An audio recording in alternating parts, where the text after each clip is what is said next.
అందరికీ, నేను మీ కవిత. ఈరోజు బొరుగులతోటి బొరుగు ముద్దలు చేస్తున్నాను. ఎలాంటి పాకం పట్టకుండా 3 కప్పులు బొరుగులకి 1 కప్పు బెల్లం తీసుకోవాలి.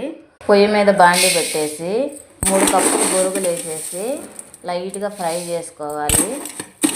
ఇలా తిప్పుతూ లైట్గా ఫ్రై చేసుకోవాలి. ఇలా 2-3 నిమిషాలు ఫ్రై చేసుకున్నాక ఏరో ప్లేట్లో పోసుకోవాలి. ముందుగానే మనం కొలిచి పెట్టుకున్న బెల్లం 1 కప్పు మనం బొరుగులు వేపుకున్న బాండీలోనే వేసుకొని 1/4 కప్పు అని నీళ్ళు పోసుకొని బెల్లం కరిగించుకోవాలి. బెల్లము ఇలా తిప్పుతూ కరిగించుకోవాలి. బెల్లం ఇలా కరిగాక ఆలుకుల పొడి, కొంచెం సోడా ఉప్పు వేసి ఇలా కలిపేసి మనం ఫ్రై చేసి పెట్టుకున్న బొరుగులు దీంట్లో వేసేసి ఇలా కలిపి చల్లారినాక ఉండలు కట్టుకోవటమే.